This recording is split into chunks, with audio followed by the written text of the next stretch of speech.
পিতা হস্ত অধ্যয়নৰ লগে লগে তোমাৰ জ্ঞানৰ পৰিসৰ বৃদ্ধি হৈছে।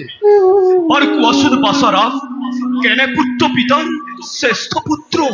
পিতা, যি পুত্ৰৰ দ্বাৰা বংশ তথা পিতৃকুলৰ মৰ্যাদা উজ্জ্বল হয়, সেই পুত্ৰই শ্ৰেষ্ঠ পুত্ৰ।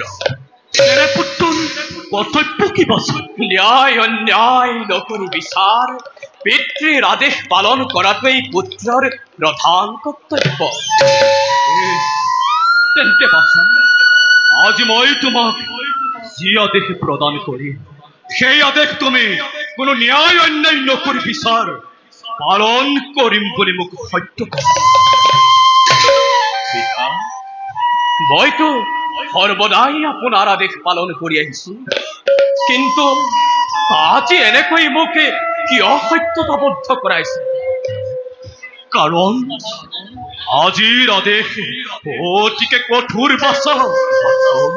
আজি মই তোমাক যি আদেশ প্ৰদান কৰিম, সেই আদেশ শুনিলে বিশ্ব ব্ৰহ্মাণ্ডৰ সকলো কম্পিত হব। আজি মই তোমাক যি আদেশ প্ৰদান কৰিম, সেই আদেশ শুনা মাত্ৰেই তোমাৰ গাৰ নোম শিয়ৰি উঠিব। গতিকে বাছা, তুমি তোমাৰ মন দৃঢ় কৰা। তুমি মোৰ পুত্ৰ।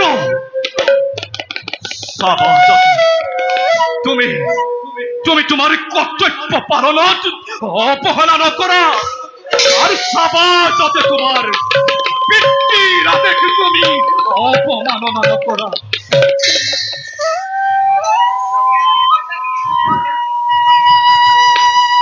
হে দয়াময়, নাজানো প্ৰভু কি ছলনা তুমি পেলাব খুজিছা।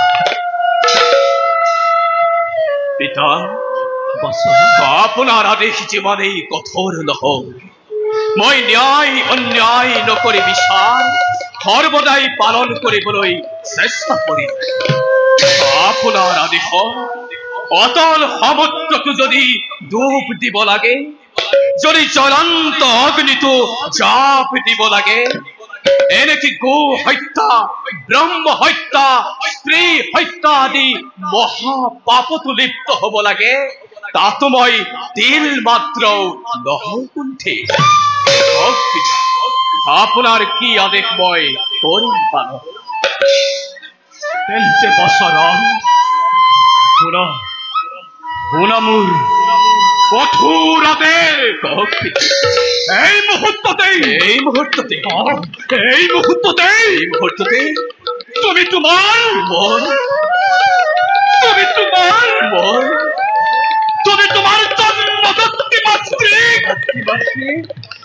তুমি তোমাৰ জন্মদাত্ৰী মাতৃক কৰা শিৰচ্ছেদ।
सखियो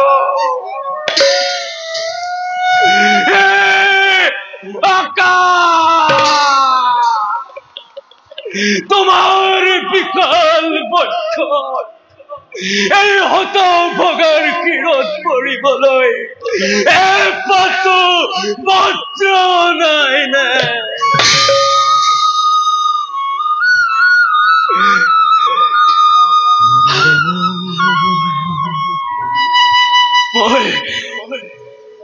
মই ক'ত আছো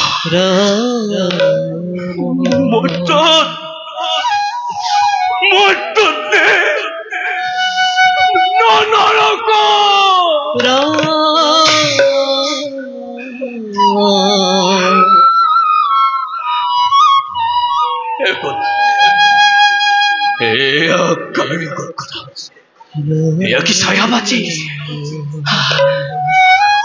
ছায়াৰ লগত কথা হৈছে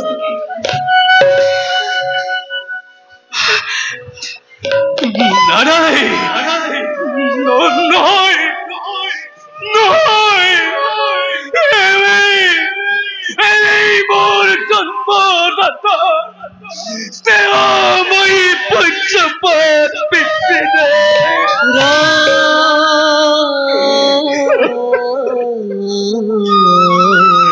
মনুষ্য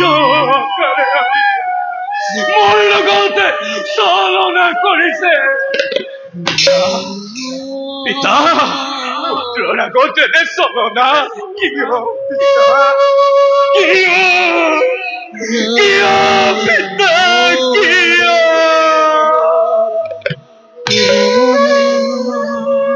বছৰম তুমি মোৰ আগত সত্য কৰিছিলা যে মোৰ আদেশ যিমানেই কঠোৰ হওক কিয় তুমি ন্যায় অন্যায় নকৰি বিচাৰ পালন কৰিম বুলি তুমি সত্য কৰিছিলা কিন্তু এতিয়া তুমি মোৰ আদেশ শুনা মাত্ৰেই বিস্ফোৰিত হৈছা কিয়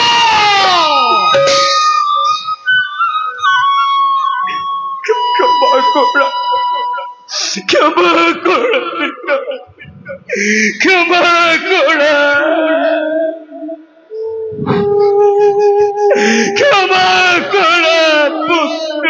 পুত্ৰক তোমাৰ ক্ষমা কৰা পিতা মোক ধৰো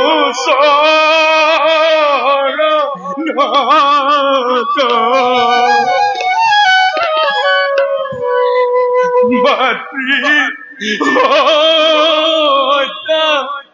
হেতু পিতা নকৰা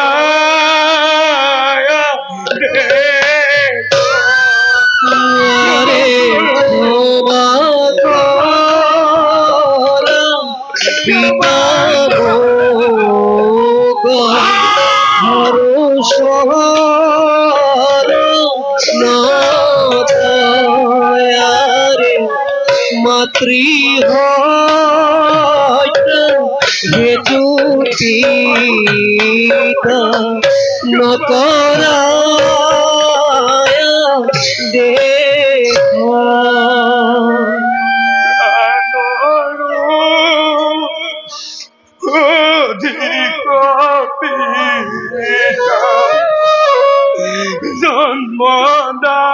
জন্মদাত্ৰী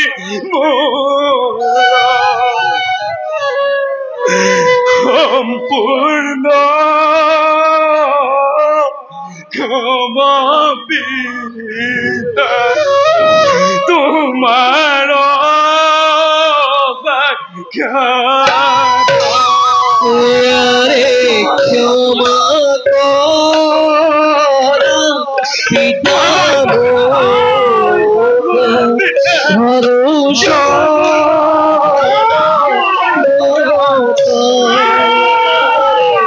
মাতৃ হেতু পিতা নকৰায়া দেখো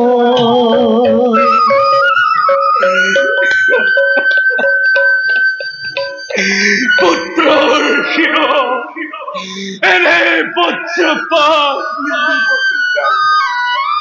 এনে নিৰ্মম আদেশ দিবলৈ আপোনাৰ হৃদয় অলপ নকঁপিল ৰাম ৰাম পিতৃৰ আদেশ পালন কৰাটো কি পুত্ৰৰ কৰ্তব্য নহয় তই তেন্তে কি মোৰ আদেশ পালন নকৰ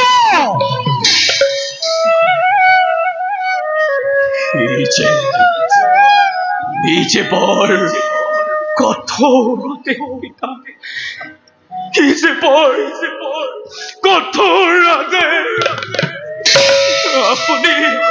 আপুনি মোক সৰ্বসহস্ৰ আদেশ দিয়ক তাক মই এক মুহূৰ্ততেই কৰিম পালন কিন্তু পিতা পুত্ৰ হৈ কেনেকৈ মাতৃক মই হত্যা কৰিম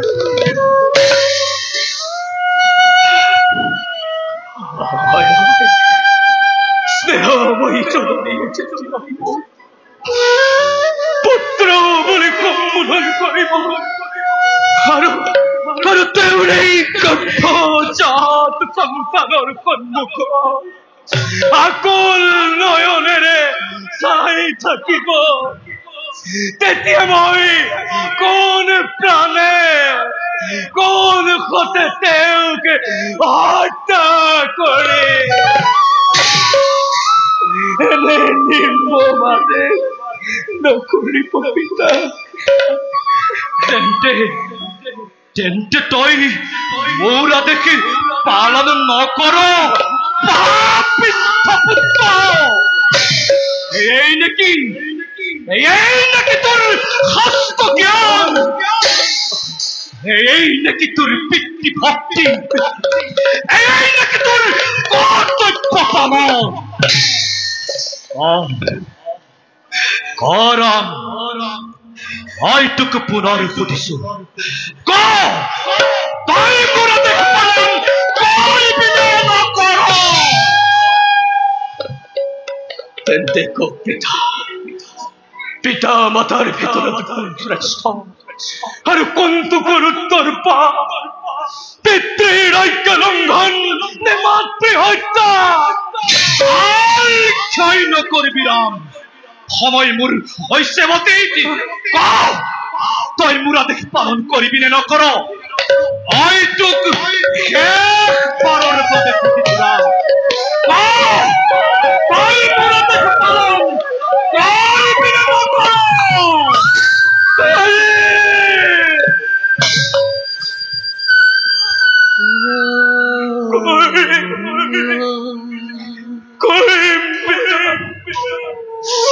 আপোনাৰ আজ্ঞা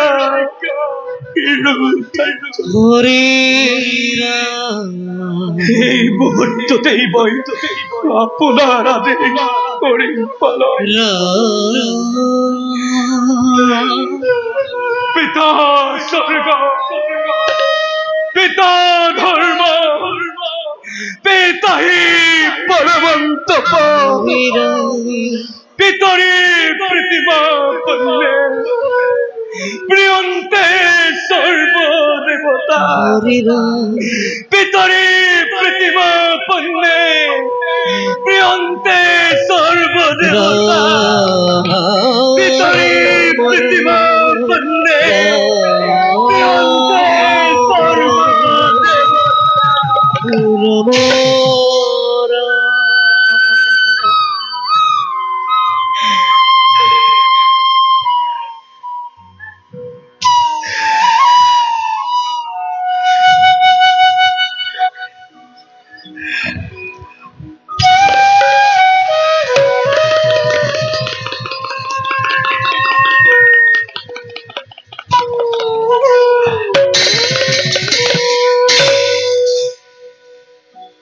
অতি ভক্তিবিহীন নাৰীৰ দ্বন্দ্ব অচিৰেই হব সমাধান।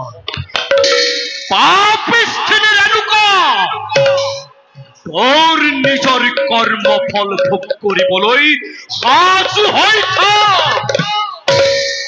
যাওঁ, ময়ো ৰামৰ পিতৃ ভক্তিৰ পৰীক্ষা সৌ দূৰৰ পৰাই কৰো নিৰীক্ষণ।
আজি এই ৰামে জগততে অক্ষয় কীৰ্তি কৰিব স্থাপন, যি কোনেও কেতিয়াও কৰা নাই, দেখা নাই, শুনা নাই, তেনে কৰ্ম কৰিব লাগিব। কোনোবাই পিতৃৰ আদেশত নিজ মাতৃক হত্যা কৰা দেখিছিলে, কিন্তু আজি এই যমদগ্নিৰ পুত্ৰ ৰামে পিতৃৰ আদেশত নিজ মাতৃকে হত্যা কৰিব।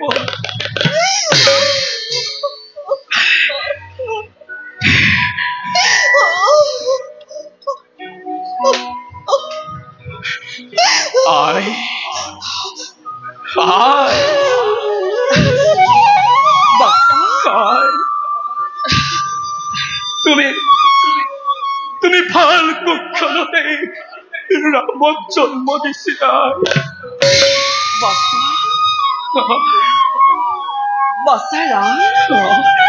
তোৰ মন আছে বিষাদিত দেখিছো কিয় বাছা? পিতৃক শান্ত কৰিব নোৱাৰিম নেকি?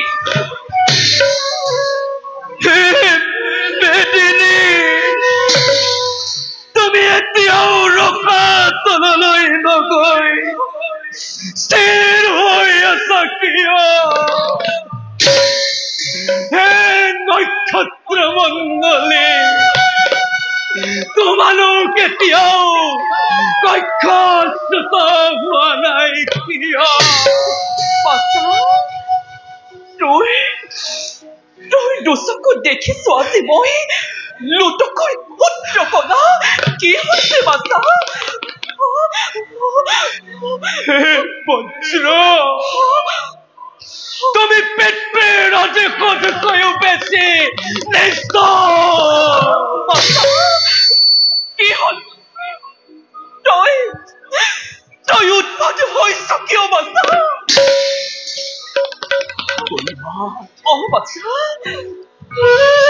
কোন মাত কোৱা নাই, কোন মাত কোৱা নাই? উন্মাদে কেতিয়াবা কৰ্তব্য পালন কৰা দেখিছা পিতৃৰ আদেশ পালন কৰা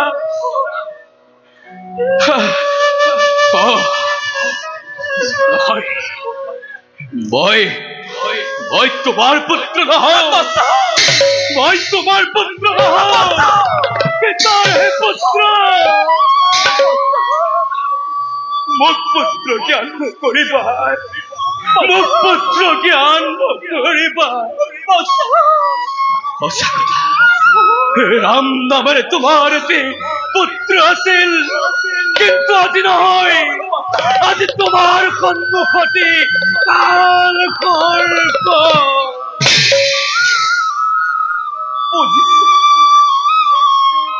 বুজিছো বাচ্চা পিতাৰাই আজি তোমাক কঠোৰ আদেশ দিছে তুমি তাকে প্ৰকাশ কৰিবলৈ টান পাইছা বাচ্চা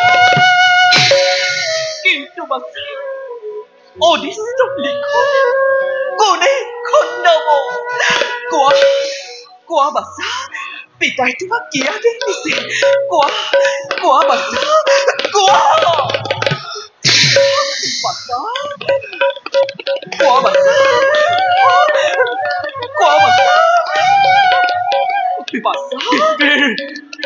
আদেশৰ কথা কি কমাই কোনেও কেতিয়াও কৰা নাই আৰু কেতিয়াও কৰিব নোৱাৰে তেনে আদেশ পালন কৰিবলৈ দিছে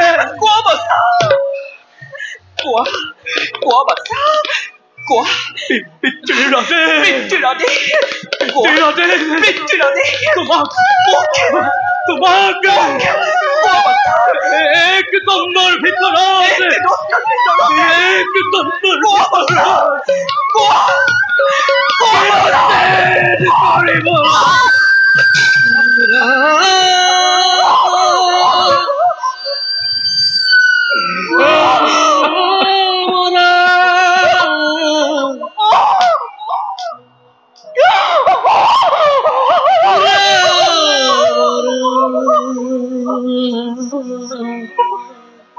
ৰাম ৰাম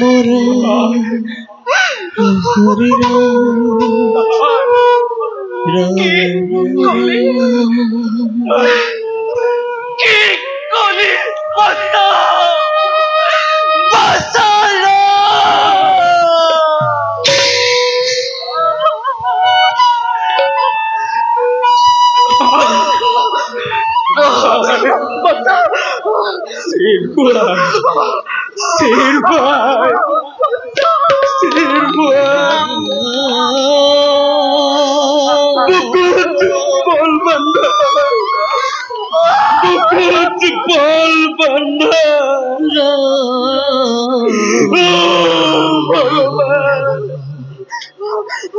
আনৰ পুত্ৰ হৈ কিয় আৰু তোমাৰ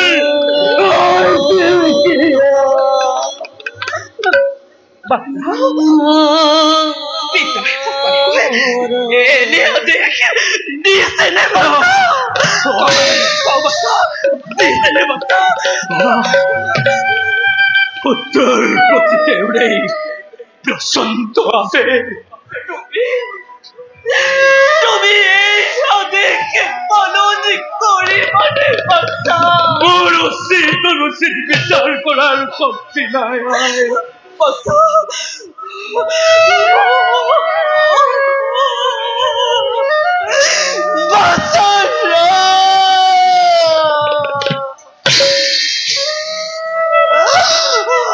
মই প্ৰতিজ্ঞা এই অবোধ সন্তানৰ কত কোটি অপৰাধ কৰিবা মঞ্চনা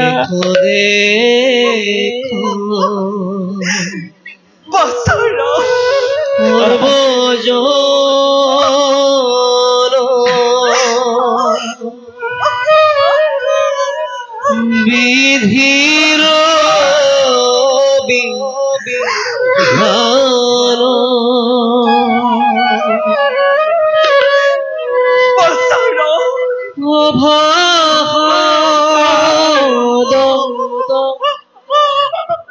মোৰে দাকি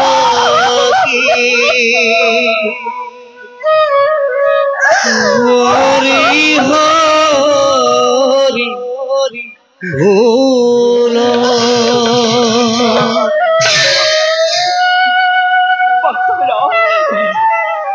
পিতাৰকে তোমাৰ শ্ৰেষ্ঠ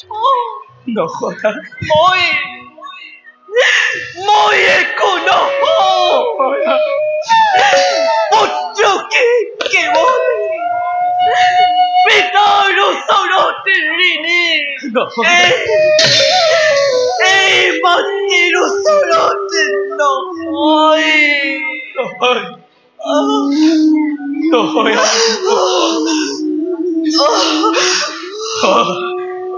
নহয় মই আৰু শব্দ উচ্চাৰণ কৰি কলংকিত নকৰো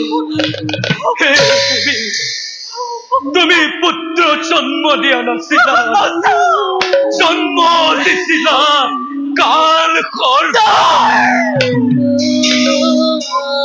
নকলে মাতৃৰ সন্মুখত পুত্ৰ কাল ৰূপে থিয় দি থাকিব পাৰেনে হে দেৱী অন্তিম সময়ত যদি তোমাৰ কিবা ইচ্ছা আছে কৰি লোৱা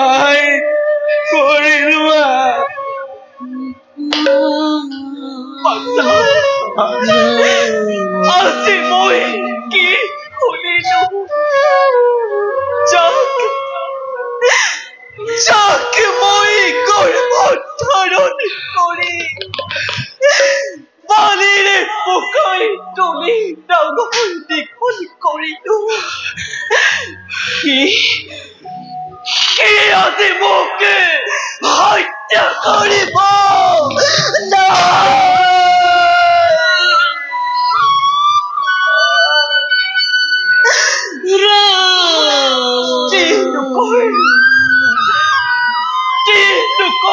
পতি পুত্ৰৰ বাহিৰে এই পৃথিৱীত আপুনি কোন আছে যদি সেই পতি পুত্ৰই মোৰ প্ৰতিকূল তেন্তে আজি যাম কলৈ ক'ত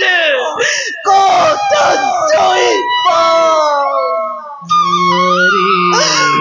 মই যদি সতী হওঁ তেন্তে মোৰ পুণ্যৱান পুত্ৰক যদি এই মাতৃ হত্যা পাপে স্পৰ্শ নকৰে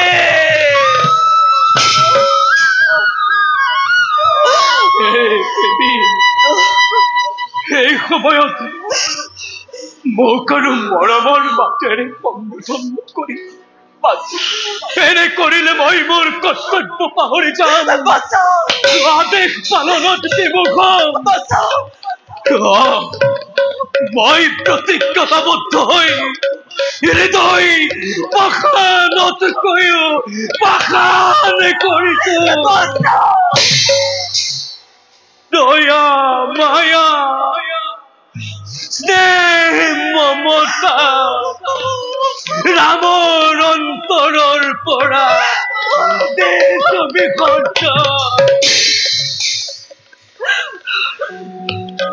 প্ৰস্তুত হোৱা দেৱী মই আৰু অপেক্ষা কৰিব নোৱাৰো প্ৰস্তুত হোৱা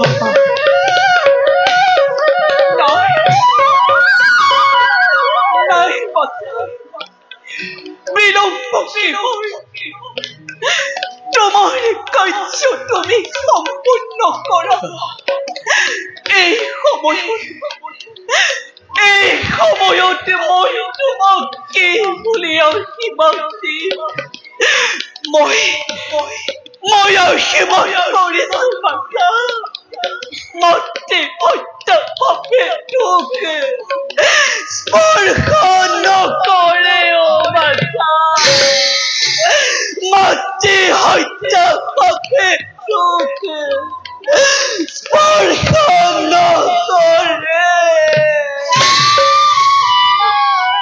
দেবী অন্তিম সময়ত যদি তোমাৰ ইষ্ট দেৱতাৰ ওচৰত কিবা প্ৰাৰ্থনা আছে, যদি ভৱিষ্যতে নাৰী ৰূপে জন্ম গ্ৰহণ কৰিবলৈ ইচ্ছা আছে, তেন্তে প্ৰাৰ্থনা কৰা যে ভৱিষ্যতে কোনোদিন পুত্ৰটি নহয় পুত্ৰক হৈ থকা।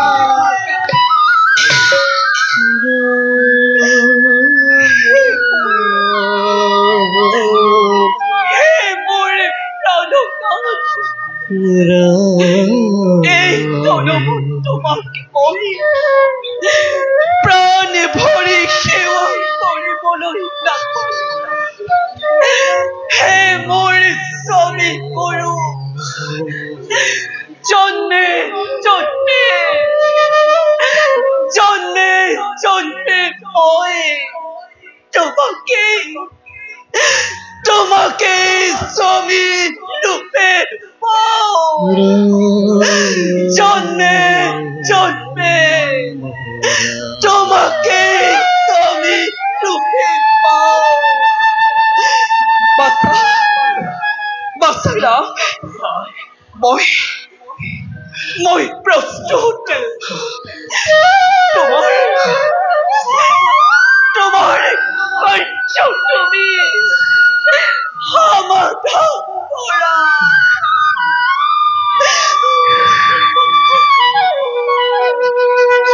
হৃদয় হৃদয় তই পাষাণ হ,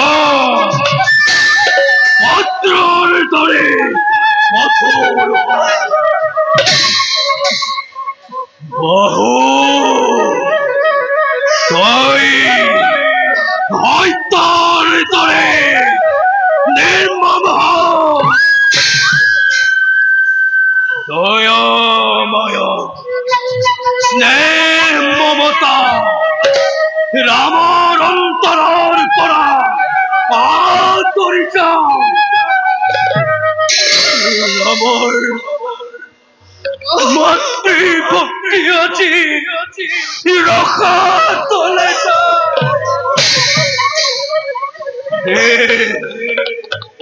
গ্ৰহ নক্ষত্ৰ চন্দ্ৰ সূৰ্য বায়ু বৰণ কনকতাছা বাহা চোৱা পাষাণেৰে ভৰা এই কীৰ্তিমান ৰামৰ প্ৰথম মূৰ্তি পৰই দৰ্শন।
চাৰিওফালে নৰকৰ ভীষণ দাবানলে মোকে বেৰি ধৰিছে।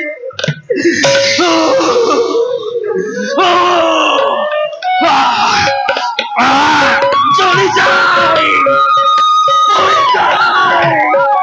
চলি যায় পড়ে যায় মোৰ সমস্ত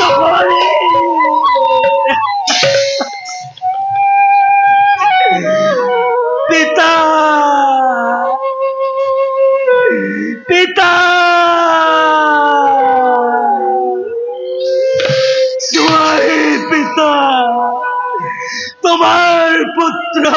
তোমাৰ আদেশ কৰিলে পালন।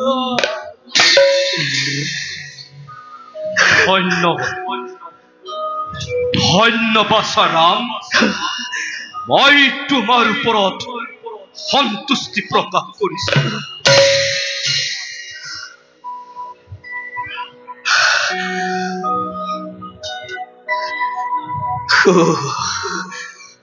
পাপৰ কি দাৰুণ যন্ত্ৰণা, পাপৰ দাৰুণ যন্ত্ৰণা শেষ হোৱা নাই। ৰক্ষা কৰা, ৰক্ষা কৰা পিতা, পুত্ৰক তোমাৰ। উঠা উঠা বাছা ৰাম। পিতা, তুমি ধৈৰ্য ধৰা বাছা। তোমাৰ দৰে পিতৃ ভক্তৰ ভাগ্যত নৰক কেতিয়াও সম্ভৱ হব নোৱাৰে বাছা। নৰক কেতিয়াও সম্ভৱ হব নোৱাৰে। মই তোমাক আশীৰ্বাদ কৰিছো বাছা। তোমাক যেন কাহানিও মৃত্যুৱে স্পৰ্শ কৰিব নোৱাৰে। আগে মৃত্যু, পাছতহে নৰক। মৃত্যু নহলে নৰকে একো কৰিব নোৱাৰে বাছা। মোৰ আজন্ম সৎ যজ্ঞৰ বলেৰে মই যি অলপ পুণ্য সঞ্চয় কৰিছো, তাৰ বলেৰে আৰু মোৰ আশীৰ্বাদেৰে তুমি সমস্ত জগতত চিৰঞ্জীৱী হোৱা। চাও বাৰু ময়ো নৰকেনো তোমাক কি কৰিব পাৰে। পাপৰ দাৰুণ যন্ত্ৰণা শেষ হোৱা নাই। নালাগে নালাগে পিতা, মোক মৰত্বৰ নালাগে। তুমি শংকা নকৰা পুত্ৰ। তুমি মোক যি সন্তুষ্টি প্ৰদান কৰিছা, তাতোতকৈ বেছি সন্তুষ্টি মই তোমাক প্ৰদান কৰিম।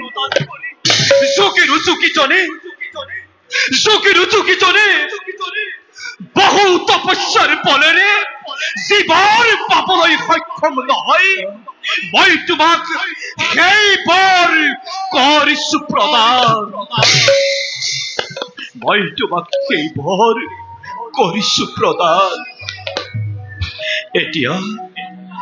এতিয়া তুমি মোক যি বৰকেই প্ৰাৰ্থনা কৰা, মই তোমাক এই মুহূৰ্ততেই প্ৰদান কৰিম বাছা।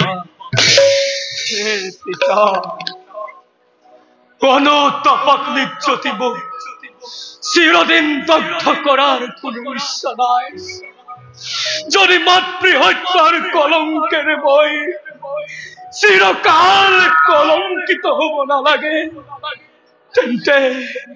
তেন্তে আপনার বড়র প্রভাব এই মুহূর্ততেই যেন মোর জন্মদাত্রী মাতৃ পুনর্জীবন পায়, এই প্রার্থনা পিতা, কাতর প্রার্থনা।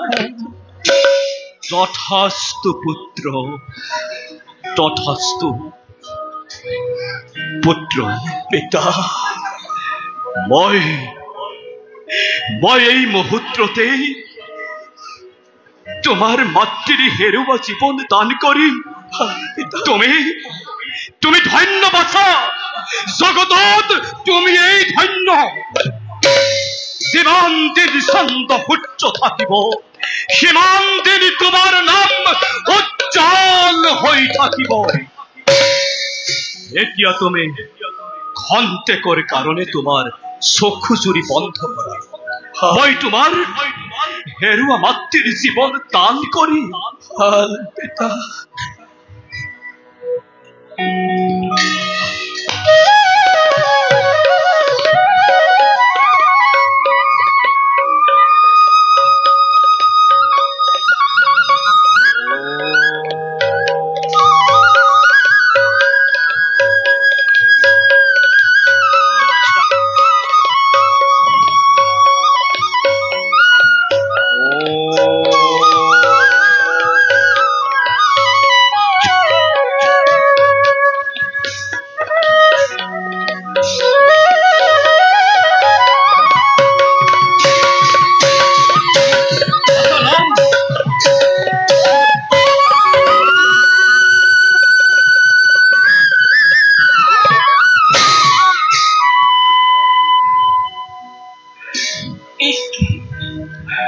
মই বহুত বৰ টোপনি গল দেখি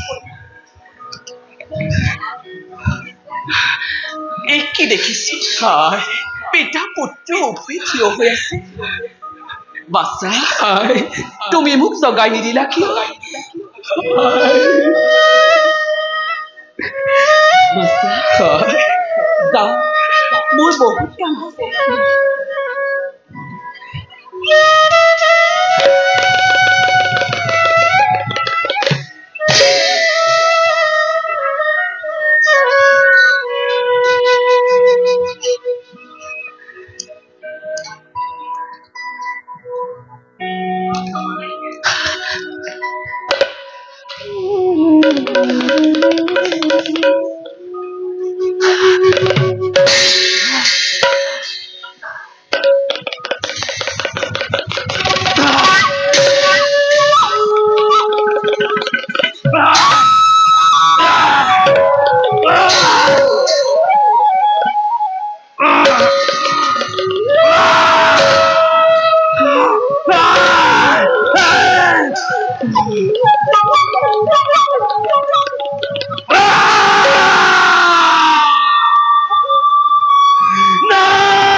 পিতা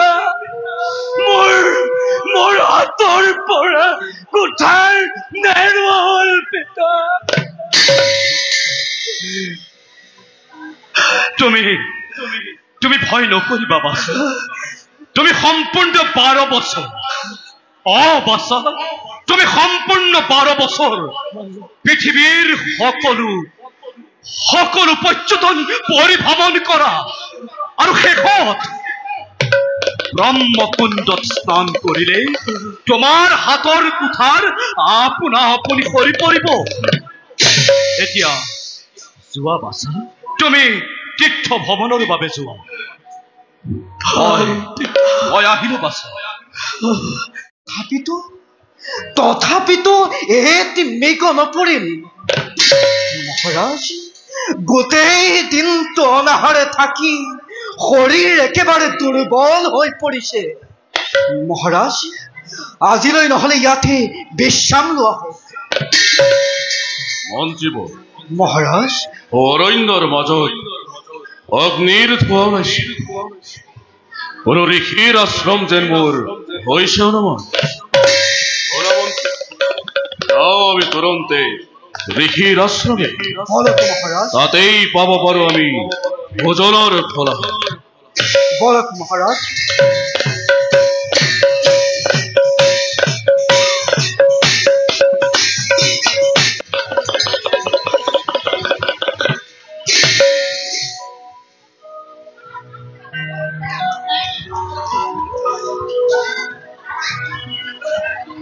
প্ৰণাম মুনিৰাজ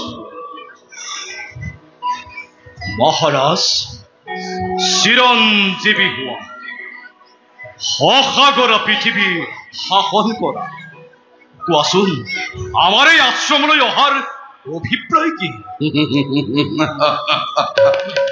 অভিপ্ৰায়টো কি জনাম মুনিব আপুনিতো ভূত ভৱিষ্যত সকলো জানে আমি মৃগয়া কৰিবলৈ আহি গোটেই দিন অনাহাৰে আছো সেয়েহে ভাবিলো আপোনাৰ এবাৰ দৰ্শন কৰি যাওঁ আপোনাৰ দৰ্শন পালো যেতিয়া আমি এতিয়া বিদায়হে মাগিলো অন্তেক অপেক্ষা কৰা ৰাজা আজি মোৰ পৰম সৌভাগ্য আপোনালোকৰ দৰে অতিথিক পাই সাৰ্থক হল মোৰ এই তাপস জীৱন হে ৰাজন কওক মুনিব মই এজন নিকিন ব্ৰাহ্মণ মই আপোনাৰ খবৰ বাবে যি পাৰো অলপ আহাৰৰ যোগাৰ কৰো তাকেই গ্ৰহণ কৰি আপোনাৰ খবৰ ভোক নিবাৰণ কৰিব ভাল মুনিব এতিয়া বলক যাওঁ আমি আশ্ৰমৰ ভিতৰত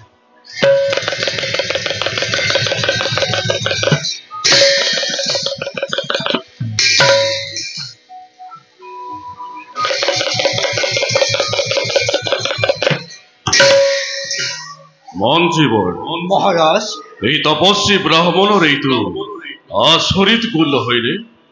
মই এজন ৰজা হৈ এনে কাম কৰিব পৰা নাই। সঁচা কৰি ধন্যৰ জীৱন, ধন্যৰ তপস্যাৰ ফল। মহাৰাজ, তপস্বী ব্ৰাহ্মণৰ একো বস্তুৰে অভাৱ নাই। তেওঁ কৰো বুলি ভাবিলে অসাধ্যকো সাধন কৰিব পাৰে। মন্ত্ৰী, মহাৰাজ, ব্যাশ্ৰমৰ চাৰিওফালে এবাৰ নিৰীক্ষণ কৰি আছে নেকি মুনিৰ কিবা অক্ষয় ভাণ্ডাৰ? দেখৰিছে নেকি মুনিয়ে পৰৰ বস্তু খৰচ? ভাল মহাৰাজ।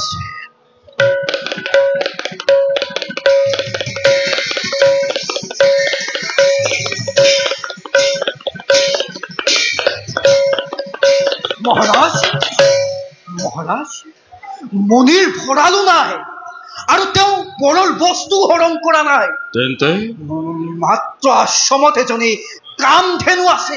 কামধেনু? মহাৰাজ, কামধেনু। সেই কামধেনু অমূল্য ৰতন। বোধ কৰো সেই কামধেনুৰ দ্বাৰাই মুনিয়ে কিবা আচৰিত কাম কৰিছে। কি কম মহাৰাজ, গোটেই ৰাজ্য দিলেও সেই কামধেনুৰ মূল্য নিৰূপণ কৰিব নোৱাৰি। মহাৰাজ, আপুনি দেখিলেও আপোনাৰ গোটেই ৰাজ্য দিবলৈ বিচাৰিব মহাৰাজ। মন্ত্ৰী মহাৰাজ, মই ভাবিছিলো যে মোতকৈ শ্ৰেষ্ঠ আৰু ঐশ্বৰ্যশালী ৰজা নাই এই বিশ্ব ব্ৰহ্মাণ্ডত, কিন্তু এই পণ্যকুটিৰৰ ব্ৰাহ্মণজন মোতকৈও অধিক ঐশ্বৰ্যশালী। মহাৰাজ, মন্ত্ৰী, মহাৰাজ, এনে ফেৰো যাৰ গৃহে থাকিব, ই ৰজা নহলেও হব অধিক ক্ষমতাশালী। মহাৰাজৰ জয় হওক। মৰিব আপুনি ধন্য। কি মায়াৰ বলেৰে আপুনি আহাৰ কৰালে? আপোনাৰ প্ৰভাৱ যে অসামান্য, তাত আৰু আমাৰ সন্দেহ নাই মনিব। মহাৰাজ, শত সহস্ৰ কিয় লক্ষ লক্ষ অনুচৰ অহা হলেও আপোনালোকক মই আহাৰ যোগান ধৰিবলৈ সক্ষম হলোহেঁতেন। হে মনিৰাজ, আপোনাৰ তপৰ আলোকিত প্ৰভাৱ দেখি আমি সঁচাকৈ বিস্মিত হৈ পৰিছো। মহাৰাজ, মনিব, এয়া কোনো তপৰ প্ৰভাৱত নহয়। মোৰ আশ্ৰমত এজনী সুৰভি আছে। সুৰভি? সেই সুৰভিৰ বাবেই মোৰ আশ্ৰমত একো বস্তুৱেই অভাৱ নাই। যেতিয়াই যি বস্তু বিচাৰে তাক পাই যায়। গতিকে মহাৰাজ, সেই সুৰভিৰ প্ৰভাৱতেই আপোনালোকক মই আহাৰ যোগান ধৰিবলৈ সক্ষম হলো। কি কলে মনিব? সেই সুৰভিৰ প্ৰভাৱত মোৰ সহস্ৰ অনুচৰক আপুনি আহাৰ প্ৰদান কৰিবলৈ সক্ষম হল? হয় মহাৰাজ, হয়। সেই সুৰভিৰ প্ৰভাৱতেই আপোনালোকক মই আহাৰ যোগান ধৰিবলৈ সক্ষম হলো। হে ৰাজন, মনিব, আপোনালোক খন্তেক অপেক্ষা কৰক, মই কুটিৰৰ ভিতৰৰ পৰা আহো।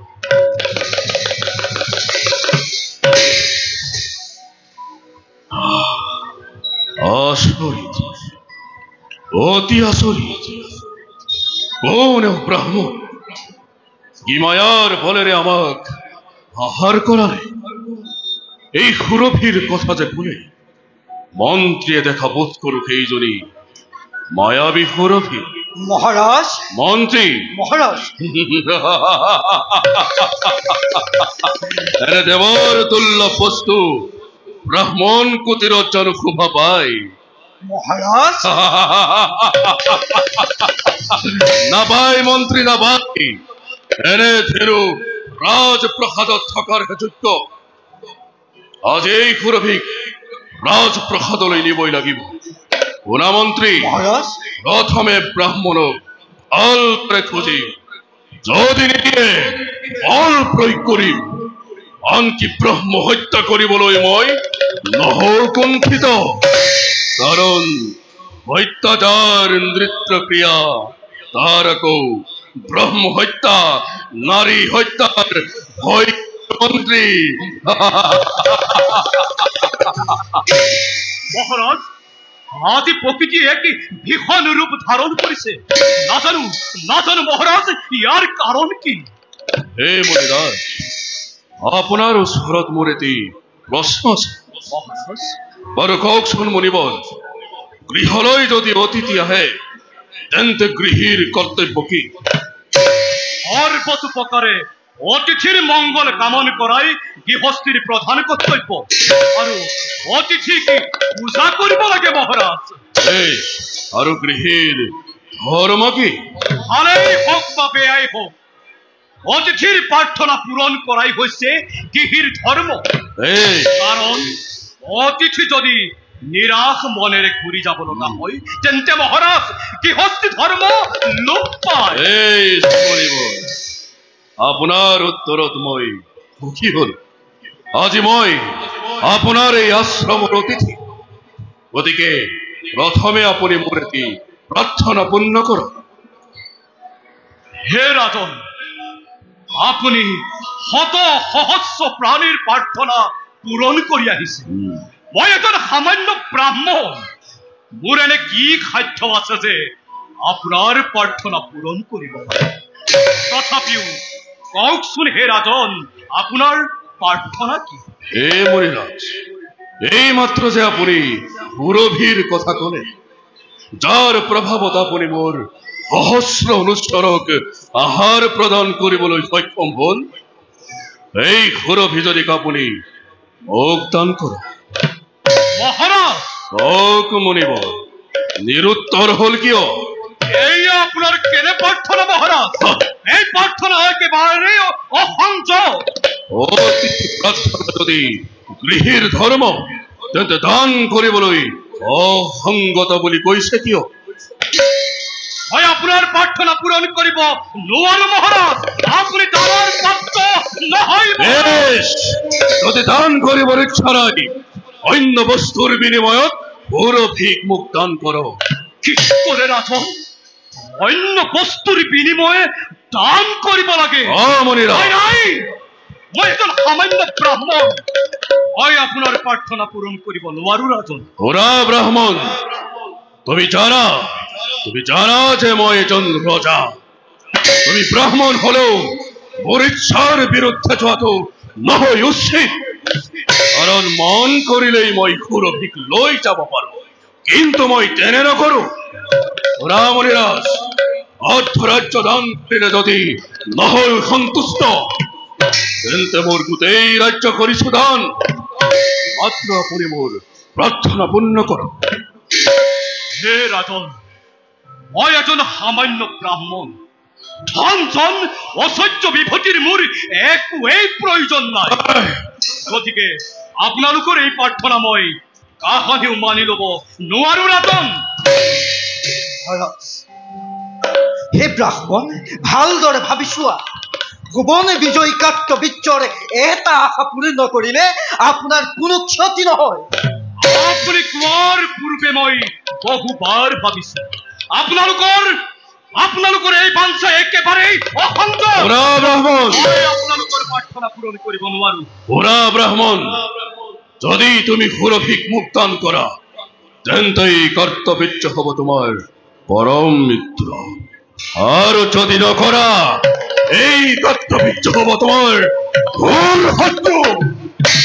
যদি তুমি তোমাৰ মংগল চিন্তা কৰিছা, এই মুহূৰ্ততে সুৰভিক মোক দান কৰা, নহলে ব্ৰাহ্মণ বুলি বলি মই নকৰিম ক্ষমা। কে কলি নিপুত রাজন, ব্রহ্ম হত্যা করিবি তই নরাধম। এই পাখন্দ, এই নাকি তোর রাজনীতি, এই নাকি তোর ধর্মরীতি? তুই না জানলে এই জমদগ্নির ক্রোধের কথা। ইচ্ছা করিলে মই এই মুহূর্ততেই সকলো চুৰমাৰ কৰিব পাৰো।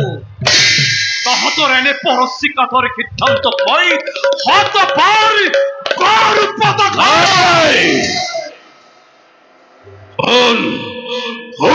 বৃদ্ধ ব্ৰাহ্মণ বুলি মই সহিছো অনেক, পুনৰ্বাৰ ক্ষতি সময় মোৰ আদেশ পালন কৰিবি নে নকৰ। পুনৰ্বাৰ কৈছো তহঁতৰ আদেশ মই পালন নকৰো নকৰো নকৰো। ইমান স্পৰ্ধ চাও চাও আছে তোৰ অপৰ মহিমা কিমান। দে যুদ্ধ তাই নকৰি পলম। ৰতন বাৰে বাৰে তই মোক তুচ্ছ জ্ঞান কৰ হেৰৌ নৰাথম। পাপী আজি তই উচিত প্ৰতিফল ঘূৰাভি ঘূৰাভি।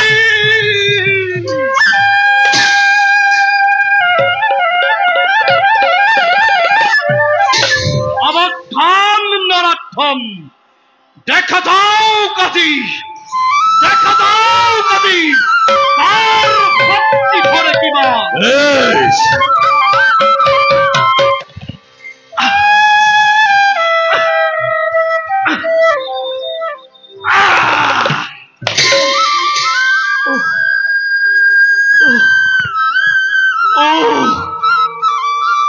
কি ভীষণ যন্ত্রণা।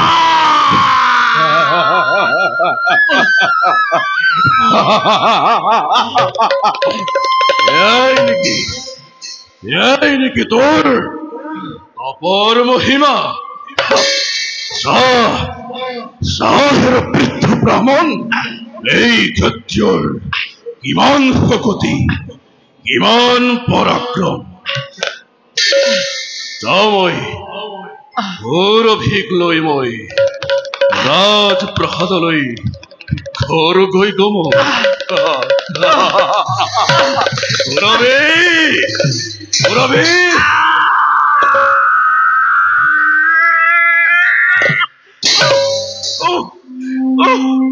কি ভীষণ যন্ত্ৰণা।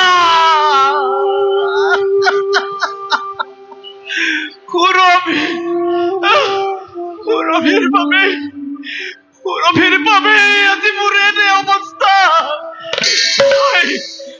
হাই প্ৰাণৰ প্ৰিয়া ৰেণুকা তোমাৰ ভাগ্য ফলিয়ালে।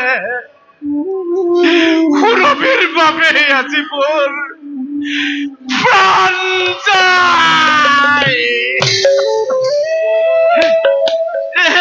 মহাসতী ৰেণুকা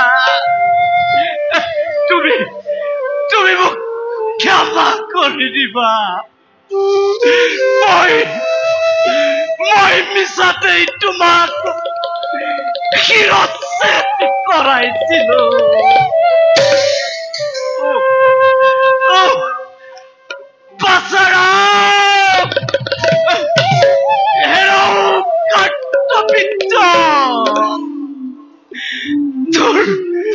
তোৰ আশা পূৰ্ণ নহব।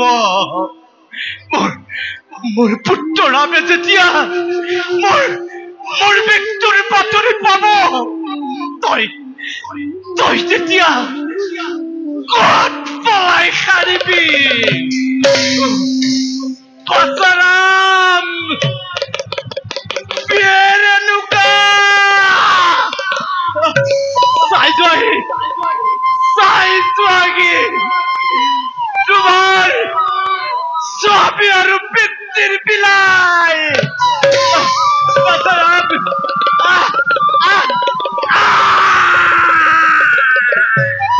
ওম হৰি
আজি 12 বছৰ তীৰ্থ ভ্ৰমণৰ পাছত মই এই ঠাইলৈ উভতি আহিছোঁ।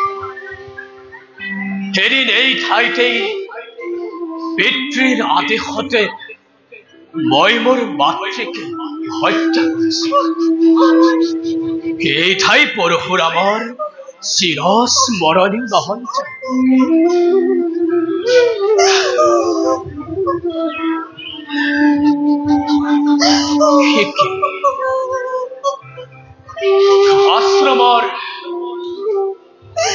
আশ্ৰমৰ ফুলবোৰ বিবৰ্ণ হৈ পৰি আছে। ময়ূৰৰ নৃত্য আজি আশ্ৰমৰ পিতা পিতা পিতা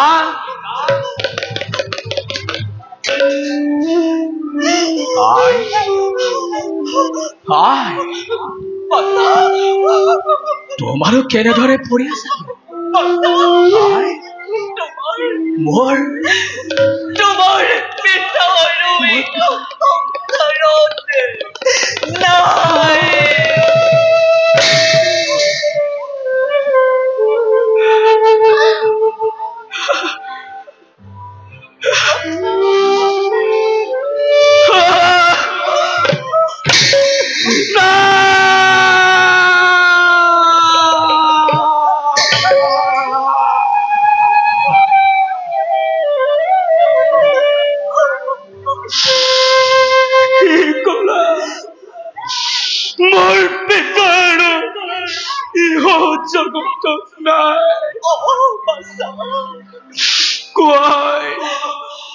কোনে মোৰ বৰ্তমানত আশ্ৰমত প্ৰৱেশ কৰি পিতাৰ এনুৱা অৱস্থা কৰিল? পিতা পিতা পিতা উঠা উঠা পিতা উঠা। তোমাৰ ৰাম আহিছে পিতা, তোমাৰ ৰাম আহিছে। এবাৰ ৰাম বুলি মাতা পিতা, এবাৰ ৰাম বুলি মাতা, এবাৰ ৰাম বুলি মাতা পিতা, ৰাম বুলি মাতা।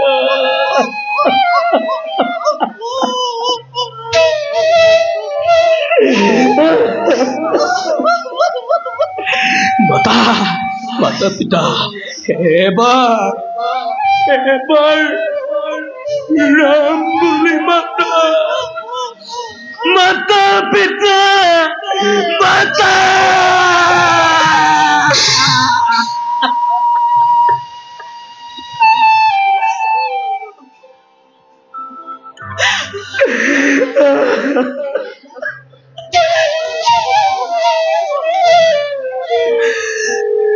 Nabata,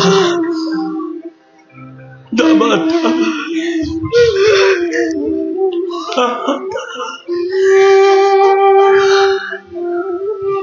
Koi no koripolo,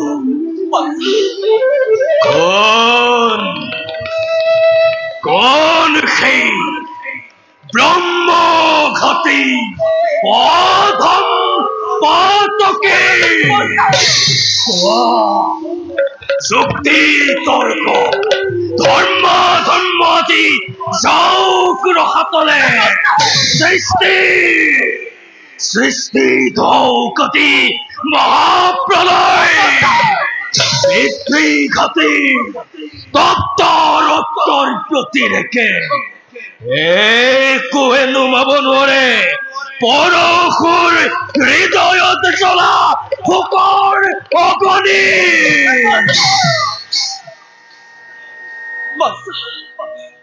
ৰক্ষকে পক্ষক বল, ক্ষত্ৰিয় কুলৰ কুলংকৰ ৰাতি সৈন্যে আমাৰ আশ্ৰমৰ অতিথি হৈছিল। প্ৰভুৱে কলকীৰ প্ৰভাৱত সকলোকে কৰিলে অৱশেষতে পাখণ্ড দুৰাচাৰে সৰবেক বৰ্ধনি কৰাতে পিতাৰাই জীৱলৈ সমাপ্তি হ'ল। সেই কাৰ্যবীৰ্য দুৰাচাৰে পিতাকে হত্যা কৰি সৰবেকে লৈ গুচি গ'ল। সেই দুৰাচাৰ কাৰ্যবীৰ্যৰ কত যি ব্ৰাহ্মণ ত্ৰিভুৱন পূজিত, যি ব্ৰাহ্মণৰ শৰীৰত আত্মাৰূপে স্বয়ং ভগৱান বিৰাজিত, সেই ব্ৰাহ্মণকে হত্যা কৰিবলৈ কণ্ঠাৱচ নকৰিলে সেই পাপিষ্ঠ দুৰাচাৰ কাৰ্যবীৰ্যই কৰিছো মই ভীষণ প্ৰতিজ্ঞা, ইয়াৰ লম মই ভীষণ প্ৰতিশোধ ঘূৰাই। যিদৰে তুমি তোমাৰ বুকু থকিয়াই 21 বাৰ কান্দিছিলা, ময়ো 21 বাৰ ক্ষত্ৰিয়কে কৰিম বিনাশ।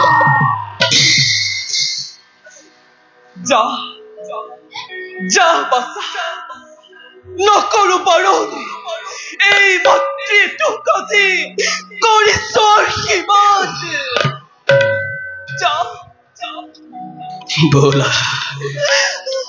বলাই প্ৰথমে পিতৃৰ মৃতদেহৰ সৎকাৰৰ কৰগৈ ব্যৱস্থা আৰু তাৰ পাছতেই ক্ষত্ৰিয় নিধান যজ্ঞ মই কৰিম আৰম্ভ।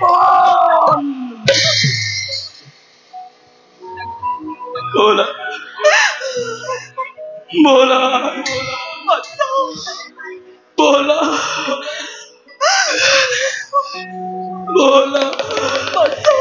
পিতৃৰ মৃতদেহৰ ব্যৱস্থা কৰোগৈ। বলাই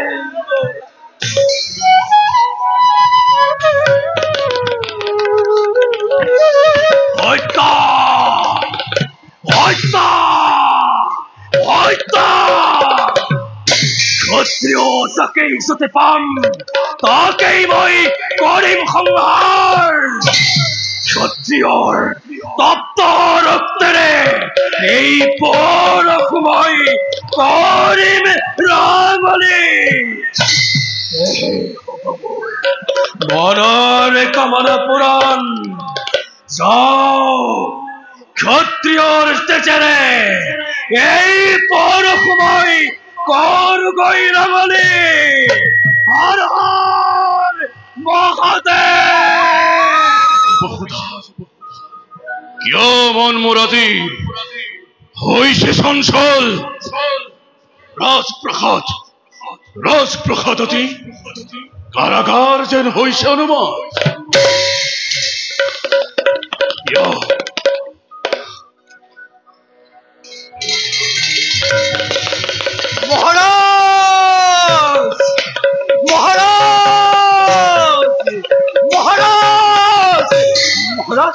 এজন বিপ্ৰপুত্ৰই হাততে কুঠাৰে লৈ ৰাজ্যৰ সকলোকে মখি মোৰ কৰি আহিছে। মহাৰাজ, মই ৰাজ্যৰ গুপ্ত মন্দিৰত লুকাই থাকোগৈ। মহাৰাজ, এই আলোকে মই এতিয়া আহিলো। মহাৰাজ, কি কৰো? কলৈ যাও? এখনো পাৰি ৰক্ষা কৰা মোক, ৰক্ষা কৰা। বুজিলো বৃথা হব আজি তোমাৰ মৃত্যুঞ্জয় নাম বেশ নিজ ভক্তির বলে রে যুদ্ধ করি মাঝে বই ব্রাহ্মণ ভক্তি কোথ কোথ এই ব্রাহ্মণ কোথ এই ব্রাহ্মণ কোথ কর্তবিচ্ছ কর্তবিচ্ছ কর্তবিচ্ছ কোন তোরে তোয় নাকি খেই জমদগ্নির পুত্র রাম ভয়ে সেই সমদগ্নির পুত্র পরশুরাম পিতৃ হত্যা ব্রহ্ম হত্যার প্রতিশোধ লবলৈ আহিছে মূর্খ। বেশ আমার ক্ষেত্র দেখা যাব আর কিমান পরাক্রম। এই কোন কথা বন্দি করে এই পাখন্দ সন্তান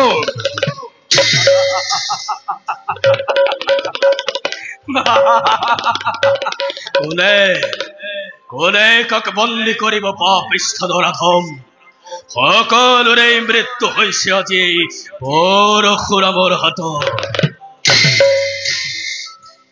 বুঝিল হবা কক্ষ যোদ্ধা যে মোর মিলিছে ভাগ্যত কিন্তু হন হন হেরোধম সন্তান অস্ত্রাঘাত নকর মই ব্রাহ্মণর শরীর সরি পাখন্দ নরাধম যেদিন তই মোর পিতৃক হত্যা কৰিছিলি সেইদিনা তোৰ এই ব্ৰহ্মজ্ঞান কত আছিল? পৰৰ সুৰভি বৰণ কৰোতে ধৰ্মলৈ তোৰ মনত নপৰিল। আজি ভয়ত আক্ৰান্ত হৈ তোক সকলো লাগে দে যুদ্ধ হেৰ পাপিষ্ঠ নাম নকৰি পেলাও। কোন হেরোধম সন্তান ব্রহ্ম ক্ষতি হসাময় কিন্তু কিন্তু কসুন হেরো ধার্মিক শিরোমণি কোন ধর্ম মতে মাতৃ হত্যা করেছিলি তই প্রতিজ্ঞা করিস তই ক্ষত্রিয় সংহার আইনে অলপ পাপ নর সংহারত আইনে অলপ উদক জীব হত্যার দরে নিদারুণ কামত সরি পাহন্ন শক্তি তর্ক ধর্ম ধর্ম নহে প্রয়োজন দে দে যুদ্ধ নকৰি পেলাও।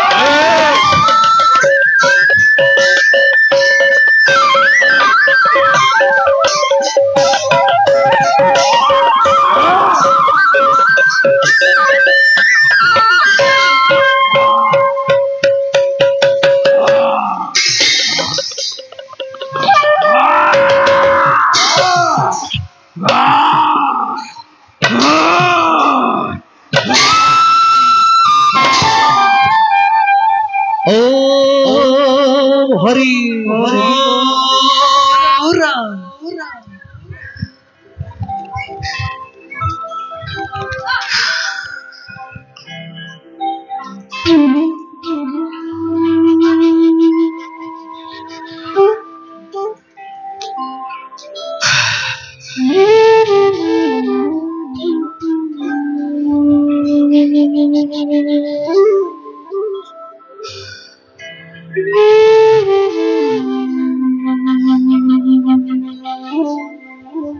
হে পিতা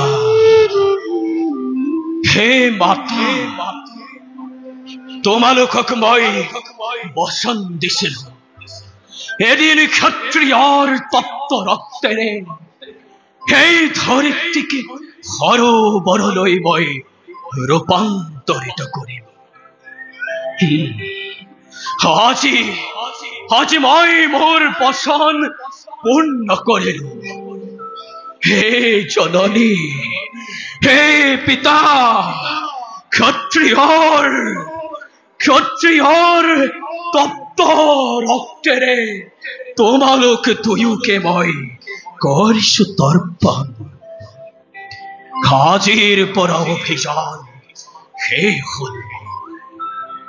আজিৰ পৰা পৰশুৰামে ইতিহাস হৈ ৰব, যি ইতিহাসে যুগ যুগান্তৰলৈ কিয়াকি সুঁৱৰিব, যে অত্যাচাৰৰ প্ৰতিবাদ নকৰি তাক সমৰ্থন কৰাটো এক ঘোৰ অন্যায়।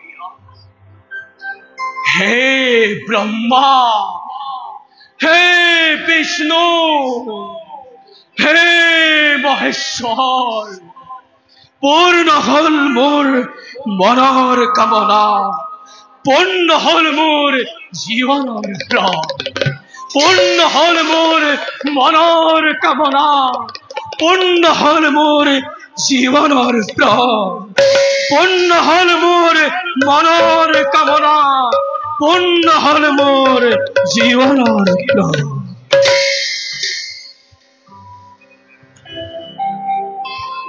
যা নিষ্কৰ্তব্যতে হব গ্ৰহণ।